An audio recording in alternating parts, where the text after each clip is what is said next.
Hey, what's up, y'all? Hold on, let me take the sunnies off. I want to thank you, Eye to Eye, for checking out Sway's Universe. And I appreciate it. We got so many videos we want you to see, so push that notification button for me. Do it now and enjoy the video. Peace. This is Sway. Sway. Sway. Sway. In the morning. In the morning. In the morning. Don't shake your body. Wake your fuck ass up. That crust out your eyes. Sway in the morning, Sway 45. W. Kamal Bell is here. Hey, Kamal, give out your social media for those who may not know. It's at W. Kamal Bell, WKAMAUBELL. I'm spelling Kamal for all the people who don't know how to spell Kamal, which is everybody except for Kenyans. I was not going to spell it like you spell it. Yeah. It would have been an A-L. I know. I got relatives who call me Kamal. It's all right. I'm not, as long as you're friendly, I'm not tripping. Yeah, I've been Kamaling you all morning. Yeah, you've been all my life, man, ever since I met you. But that's cool. I've been Kamaling you the whole That's okay. life. But that segue into Dove Men Plus Care made up for all of it. All that shit. We're getting you a box of the products. Good. Thank you, Kamal. Shampoo. Yeah. It doesn't even sound right. It doesn't even sound right. So I had to give you free stuff before I get, okay, we need 2 boxes so we can say my name right twice in a row. Okay, cool. Meeting, what is the purpose of your show, United Shades of America? And then Heather had a question about meeting with the KKK. Yeah, like after everything, what did you like wholeheartedly just walk away with? I mean, some of this stuff is stuff that you sort of know, but you want to hear it from their mouths. Yeah. And some of this stuff is stuff that's not covered in the history books, but is covered at the black people meetings that we all know about, whether it's at the church or the barbershop. There are white people in this country who believe they know that America was founded to be a country for white men. And they believe which is true. If you look at the way the Constitution was written, all the Bill of Rights, it was talking about white men. It wasn't talking about black people. It wasn't even talking about white women a lot of times. White women couldn't vote until not that long ago. But they believe this country was founded for white men, which is true. But the where it gets messed up is they believe the country is still just for white men. Now we can look at economic stuff and show that is the country is still overwhelmingly pulling for white men, but it's not going to be that way forever. And so they believe what you're dealing with in the KKK is a lot of poor, disenfranchised, economically disenfranchised people who don't have good educations, who don't have good jobs, aren't making a lot of money. And instead of going like, what can I do to improve my circumstance? They go, I think it's Obama's fault. Who can I blame? Yeah, I think it's Obama's fault. Yeah, I think it's black people's fault, even though there's not that many black people in this town. So it's about the history of this country. How many times did President Obama's name come up when you went to visit the KKK? You know, at that point, he was still the president. So everything that was going wrong in the country, from Ferguson to the economy to their favorite TV show getting canceled, was all Obama. You know, so it was everything. And even now, people are still blaming Obama.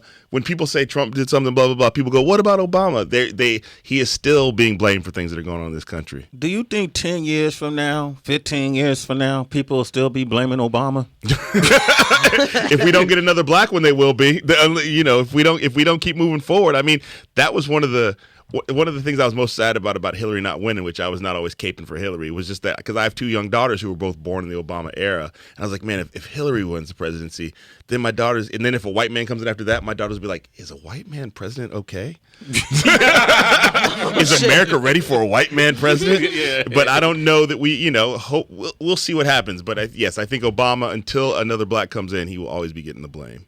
So they're disillusioned down there. Yeah, there's just, I mean, if they could strip out all the racism stuff, which they can't, they have the same problems that people that black people on the South and West Side of Chicago have. Not the schools aren't supporting them. There's not enough jobs. So there is an argument that you could make if we could strip out the racism that everybody in this country wants to make more money and wants to have better access to health care and wants to have better schools for their kids. But they put racism on top of that and think that that's why they're not getting those things. So basically, if you strip the racism out, they just like, you know, it's the same. It's exactly the same. Are they niggas? I did. Is that what we're saying? The KKK are niggas. I don't know if I want to say that. All right. My question is, my afro's perfect though. Anyway, the afro didn't move the whole time. I'm wondering, can an older Don't worry about it. man who is racist be deconditioned? Because you hear a lot of conversations where people will be like, we just got to wait for that entire generation to die out. And then when we raise our kids properly, we'll have some semi-utopia here in America. I think we're really depending on, racists are still raising racists. You know what I mean? So it's like, Right. those racists may be less racist, but I think a lot of people are surprised by the fact that most of those dudes out there in the street in Charlottesville are like dudes in their 20s. So that they're going to be grandfathers someday. So we can't wait for people to die out. We have to aggressively fight against those ideas right now. And I'm married to my wife's white. That means I got white people in my family now, other than the ones that I have in Alabama because they used to own us. Whatever. It's in the blood. kid. Yeah, it's in the blood. You go to the family reunion. What are all these white people here? Oh, the other bells. So I hear some and I'm not. My family is not. My white family members are not going to Charlottesville. But there's certainly an aspect of conversations they're having that I wasn't having, and I'm having conversations that they're not having. So a lot of this has to be white people, when you go home to Thanksgiving, actually have that conversation with the uncle you're avoiding. Wow. And finding out. Yeah, actually, because that's the problem. You don't go, I don't talk to that uncle because he voted for, and I don't like it. And then that uncle goes to Charlottesville. You know what I mean? So this is a lot of this work, and that's what's the great thing about Charlottesville. You saw white people out there. There were people of color, but a lot of them were white people. And white people, you need to, as I said, a lot of white people are like a bunch of Clark Kents walking around pretending not to be Superman. And I feel like you got to cape up. You got to put that cape on and get out there. And, and it happens. It starts at your house, at your workplace, at your bar, at the coffee shop. Hey, W. Kamal Bell is here. I said it right, damn it. Yeah. It doesn't sound right. Say it the wrong way. All right. It's good, man. There's a lot of pressure on Kamal. Yeah. All right. MGD from Indiana. Good morning. MGD. Good morning, family. How are you? Doing well, man. man. It's MGD, y'all. Yeah, My man. What's going on? What's up, brother? What are your comments on all of this? Yeah, so I do diversity work at a small college in northern Indiana.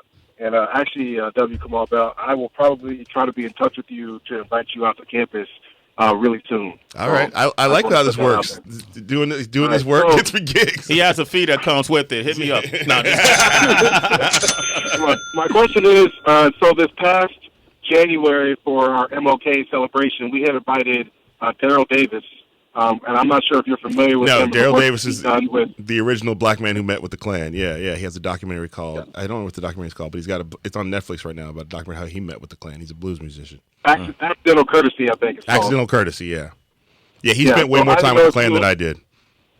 I didn't know if you all had talked before you had done the work that you had done. No, we didn't talk. The thing that people don't realize is people are like, why didn't you talk to all these people when that was the pilot for United Shades of America? It had not. So a lot of people we reached out to didn't necessarily talk to us because they just didn't know who we were or what we were doing. And also, I'm a comedian, so I don't know. I wasn't one of the producers, but I certainly talked about him. I don't know if they reached out to him, but a lot of people, you said it's a comedian on CNN who wants to talk to the Klan, and that did not sound like a successful mix for a lot of people. It didn't sound like a good look. Yeah. So a lot of things we dealt with is that people who will now talk to us wouldn't talk to us back then. But certainly he did a lot more great work than I did, and I hope people check out his documentary. I like how he put that wasn't a successful mix like what Tiger Woods took. Tiger was on everything. Hey, MGD. Yeah. Thanks for your call. You're a citizen, man. That's why in the morning. All right, Sean in Boston. Would you like to? Sean, y'all. Hey, Sean, what's poppin'? Go ahead, Sean. Hey, good morning, Sway, Tracy G, and Heather B. How you and Kamal, brother? How you doing? All right, man. I'm rolling with it. Got that Barry White going. Definitely watched your show like a couple of times, and I did watch. Whenever you went to see the Klan at one place, whenever they were burning the cross. Yeah. And I saw when you went to one show where there was a town where the white folks didn't want anyone to pretty much experience their own culture. I think it was Muslims. Like they were prohibited from praying, and they can only do it at a certain location. My question to you was, knowing that you went into these interviews, knowing who the Klan were and white supremacy, and taking into account what just happened in Charlottesville with the young lady who was murdered, I'll just put it that way bluntly. When that happened, did you have any flashbacks about your interviews with the Klan and the white supremacists? And when that happened, did you have any aha moments like, damn, well, this is what they're talking about, or anything like that? I mean, like I said, I feel like in some sense, Sway called me a psychic. I feel like I saw this coming. These people are out there. I think we like to pretend because they're not in our neighborhood or we're not seeing them every day that they don't exist. But these people are out there and they feel emboldened by the current political system. I think that, after this weekend, I was nostalgic for all those Obama speeches.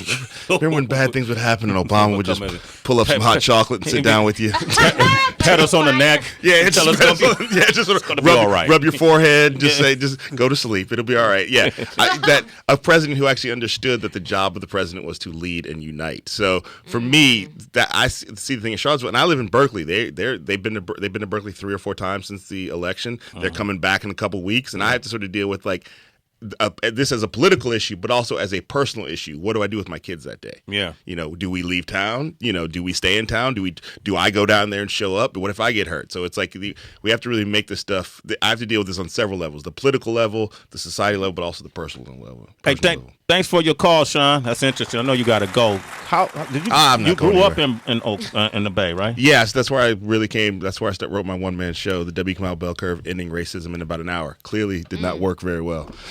but you could bring a friend of a different race and get in 2 for 1. He used to do the role. He used to do the work. Heather B. Him, Dave Chappelle. All these guys used to do all the work. Mark Curry. All these guys used to do all the work back when I was on KME. I opened for Dave Chappelle. One time he did 5 hours at the Punchline in San Francisco. And in the middle of his set, about 4 hours in, he had to go to the bathroom. So I had to go back on stage and sit with the audience while Dave Chappelle went to the bathroom. I've never bombed so hard in my life. Wow. Like 4 in while Dave's in the bathroom. It's nothing like a good bombing, though. And this was about when Dave left the show and was just showing up at post-comedy. I might have saw you on one of those shows. Oh, yeah. I came up there to see one of the shows. Yeah, everybody would come up for those Dave shows. Yeah. Yeah, man, those were awesome. This is a Bay Area guy right here. Understand he's gifted, he's talented. Warrior fan? He's a war. Oh yeah, absolutely. Yeah, I went to Warriors games when they would give you handfuls of tickets. Yeah, they were begging you to come on in. Yeah, they would. In the end, was there any Ku Klux Klan member that you met on that time that you felt like maybe was just have some empathy, scared to show that? Well, there was 2 different people that I remember that I think about the most. One was this woman who was wearing the red outfit. She was a 4th-generation Klan member. Looked like she would play young Britney Spears in the movie. And she looked like she wanted to kill me the entire time I was there. To kill you? Yeah, like she was the one who never smiled, never talked to me directly. Just looked like if I could just get him alone. Like, looked like, or maybe it was a different look. But I think that's what it was. She wanted to kill it. Yeah. It wasn't you. But then there was the one dude who's in the episode with me the most where I actually asked him about how you burn the cross, where do you get the wood from, how do you do this? He was really enjoying talking about sort of the nerdiness of being a Klans member and clearly had never been allowed to talk about it. And I felt like this dude is going to miss me when I leave. Yeah. Because this dude, it's like we could have a weird, awkward buddy cop movie. Yeah. Wow. But that I felt like if and I'm not saying that he's not a Klans member anymore, but we actually could bond and talk about the things that he was excited about, even though those things were symbols of hatred, in ways that nobody ever asked Klan members about that. And I was like, some of those dudes went to bed that night going, I think I like that black guy. But then the next day they probably woke up like, nah, I'm good. Yeah, but it is. W. Kamau Bell, ladies and gentlemen. Thanks for having me. He did it.